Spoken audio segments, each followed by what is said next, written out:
Hello नमस्कार दोस्तों, जन सुविधा केंद्र गोरखपुर के यूट्यूब चैनल पर आपका स्वागत है। और देखिए आज के वीडियो में हम एडवर्टाइजमेंट आई है एचएसएससी के द्वारा 1/2023 जो है ग्रुप डी के लिए। इसका बहुत दिनों से इंतजार था दोबारा फार्म रीओपन होने का। तो देखिए इसके लिए डेट ऑफ पब्लिकेशन दी है इन्होंने 30/5/2023। Opening date of submission online application 5 June 2023 से इसके फार्म स्टार्ट होंगे। क्लोजिंग डेट है इसकी 26 जून 2023। 5 जून से लेकर 26 जून तक का टाइम है। और फीस डिपॉजिट करने के लिए क्लोजिंग डेट है 30 जून 2023। आगे देखिए इस एडवर्टाइजमेंट में और क्या क्या डिटेल्स दी गई है। आगे इसमें ये देखिए क्वालिफिकेशन ऑल ओए चुप। ये देखिए आगे डिटेल्स दी गई है इसमें। All group D post except sweeper चौकीदार स्वीपर कम चौकीदार, इनको छोड़ करके सभी पोस्ट के लिए क्वालिफिकेशन है 10वीं पास और हिंदी या संस्कृत एक सब्जेक्ट होना चाहिए। 10वीं तक एक सब्जेक्ट इसमें होना चाहिए। आगे देखिए इसमें और क्या डिटेल्स, पोस्ट कितनी है और क्या एज लिमिट है इसके लिए। तो ये देखिए ये भी इसके लिए इम्पोर्टेंट है। इसके अंदर candidate who have already register, जिसने भी पहले रजिस्टर कर रखा है वन टाइम रजिस्ट्रेशन पे, मे अमेंड या update their registration form application, अपने फॉर्म को उसमें अपडेट कर सकते हैं। And upload all mandatory documents with the application form up to the last या क्लोजिंग डेट तक। क्लोजिंग डेट से पहले के डॉक्यूमेंट है वो इसमें वैलिड होंगे।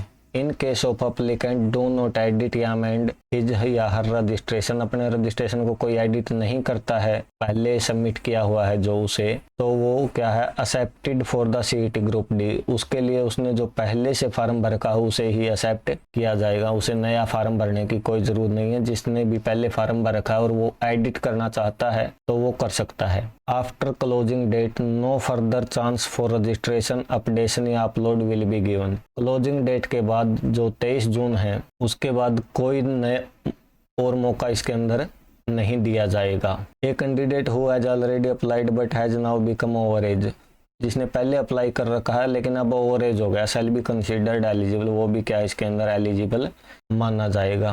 आगे देखिए इसके अंदर पोस्ट वगैरह की डिटेल्स दी गई है वो और देख लेते हैं। कंप्लीट एडवर्टाइजमेंट आप एचएसएससी की ऑफिशियल साइट से पढ़ सकते हैं। Detail of post and qualification ये दिया गया इसके अंदर। ये देखिए 13,536 पोस्ट हैं ग्रुप डी की। वेरियस डिपार्टमेंट कमीशन बोर्ड जो हरियाणा गवर्नमेंट के हैं उनके अंदर 13,536 टोटल पोस्ट हैं। The number of post are tentative which में इंक्रीज और decrease on the receipt of requisition revised requisition by the commission till the date of declaration of final result.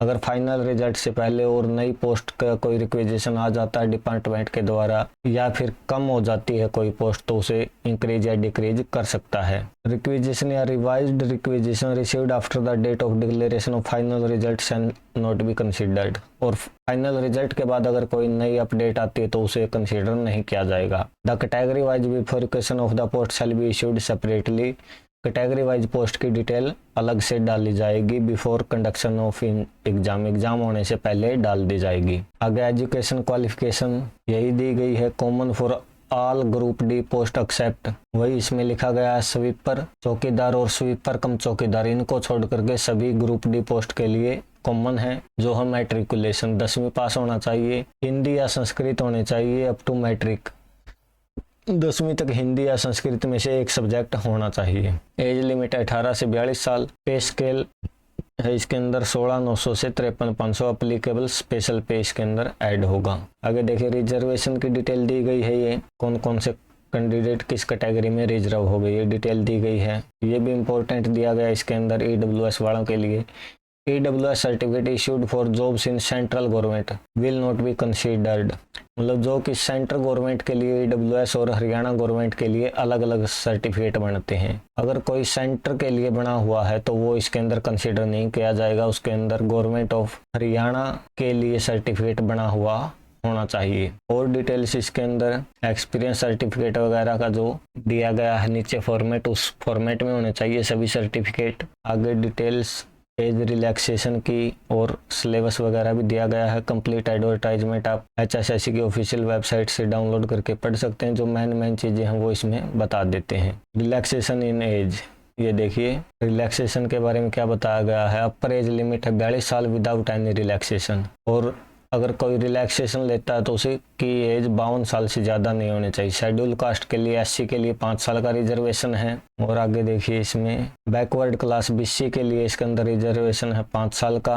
Disabled person who covered under right of person with disability act 2016 उसके लिए 10 साल का relaxation plus 5 year PWD। Applicant of SC ST या फिर BC class का कोई candidate है और वो हैंडीकैप है तो उसके लिए 10 साल का रिजर्वेशन है और प्लस 5 कैटेगरी वाला अलग से है। EWS कैटेगरी तो जो मैक्सिमम है 52 साल से ऊपर नहीं होना चाहिए। और देखिए इसके अंदर ग्रुप C ये अलग अलग से सभी के लिए रिजर्वेशन दिया गया है। ये देखिए इसमें फीस के लिए इम्पोर्टेंट जो दिया गया कितनी फीस लगेगी फार्म की वो बताया गया है। रेजिडेंस ऑफ हरियाणा के निवासी के लिए हु प्रोवाइड PPP नंबर या आधार नंबर जो प्रोवाइड करेगा उनके लिए है। मेल के लिए 500 रुपये। Male applicant who are children of ex serviceman के बच्चों के लिए 500 रुपये। फीमेल एप्लीकेंट के लिए रिजर्व कैटेगरी की है या जनरल कैटेगरी की 250 रुपये। एक्स सर्विसमैन के लिए 250 रुपये।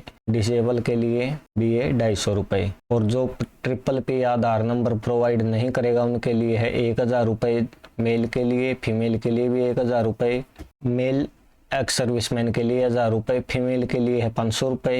एक्स सर्विसमैन के लिए 500 और डिजेबल्ड के लिए 500। नॉन रेजिडेंट्स ऑफ हरियाणा से बाहर का निवासी है तो उनके लिए आधार नंबर है तो 500 रुपये। आधार नंबर नहीं है तो 1000 रुपये। सभी के लिए ये सेम है आउट स्टेट के लिए। और ये देखिए SC BC और EWS के लिए फीस अगर हरियाणा का निवासी आधार नंबर है तो 250 रुपये। आधार नंबर नहीं है हरियाणा का निवासी है तो 500 रुपये। आउटर स्टेट के लिए सभी में सेम है 500 रुपये और आधार नंबर नहीं है तो 1000 रुपये। और इसका आगे सिलेबस दिया गया है वो देख लेते हैं। क्राइटेरिया ऑफ सिलेक्शन का क्राइटेरिया दिया गया है इसके अंदर।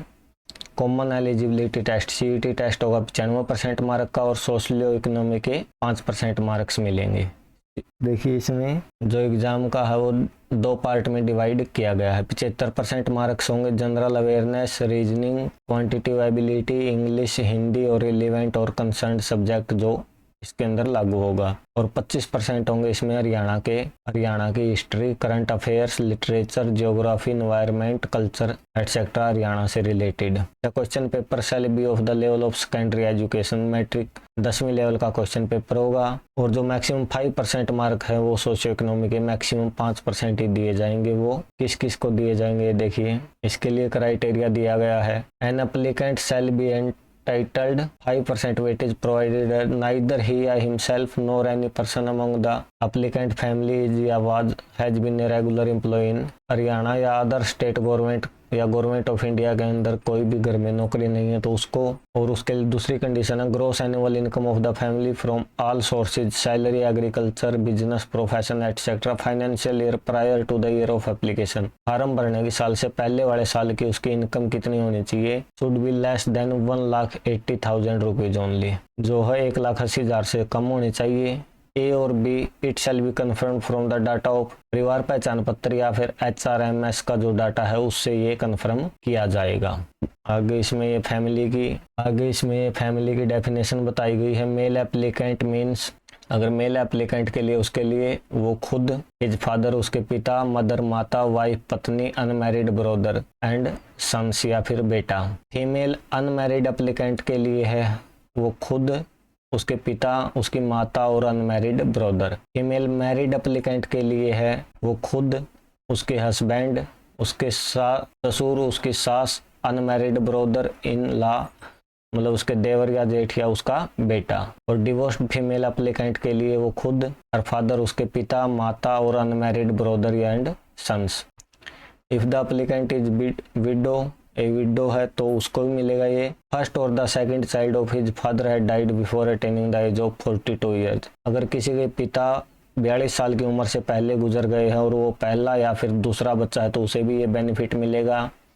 या फिर तीसरा इसमें द फर्स्ट और द सेकंड चाइल्ड, पहला या दूसरा बच्चा होना चाहिए। His father had died before the applicant had attend, या फिर एप्लीकेंट की एज 15 साल से कम थी उस समय पे उसके पिता एक्सपायर हो गए तो उन्हें भी ये बेनिफिट 5% वाला मिलेगा। आगे इसमें इम्पोर्टेंट जो दिया गया है वो देखिए इसमें ये सिलेबस दिया गया है जनरल अवेयरनेस का। The test will include question relating to India, neighbouring countries, specially pertaining the history, Indian polity and constitution, art and culture और ज्योग्राफी, इसे दी जाएगी 15% वेटेज, मतलब 15 क्वेश्चन 100 क्वेश्चन में से इसके आएंगे। उसके बाद जनरल साइंस, फिजिक्स, केमिस्ट्री और बायोलॉजी के भी 15% क्वेश्चन आएंगे। उसके बाद रीजनिंग मैथ का देख लेते हैं कितना दिया गया है। रीजनिंग के ये टॉपिक दिए गए हैं और 10% वेटेज रीजनिंग को मिलेगी। उसके बाद मैथ का क्वांटिटिव एबिलिटी, ये जो टॉपिक दिए गए सभी इनमें से 15% वेटेज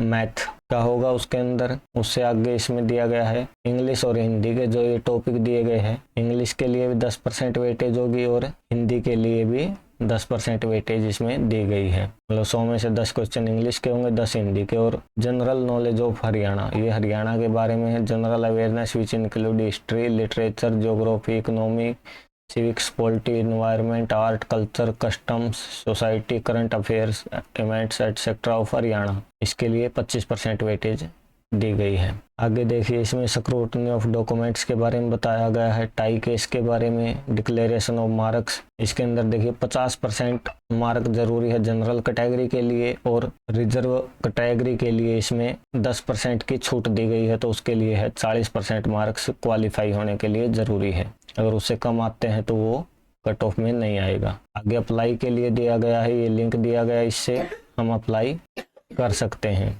और क्या इंपॉर्टेंट इंस्ट्रक्शन दिए गए हैं ये देख लेते हैं। इसके अंदर ये नीचे सर्टिफिकेट्स का फॉर्मेट दिया गया है, कौन सा वैलिड होगा। डॉक्यूमेंट अपलोड के बारे में बताया गया क्या क्या डॉक्यूमेंट अपलोड करने हैं, तो इसके अंदर हमने फोटो अपलोड करना है, साइन अपलोड करने हैं और जो भी हमारी एजुकेशन क्वालिफिकेशन है वो अपलोड करनी है। और जो हमारे सोशो इकोनॉमी या रिलैक्सेशन से रिलेटेड जो भी डॉक्यूमेंट है वो सब इसके अंदर अपलोड करने हैं, जो फार्म की लास्ट डेट से पहले के सभी बने हुए होने चाहिए। आगे और इम्पोर्टेंट इसमें ये कैंडिडेट के बारे में दिया गया, अगर कोई इसके अंदर गिल्टी करता है या फिर गलत इन्फॉर्मेशन देता है तो उनके लिए कंडीशन दी गई है कि क्या क्या इसके अंदर हमें पनिशमेंट मिल सकती है। कमीशन का डिसीजन जो है इसमें फाइनल होगा।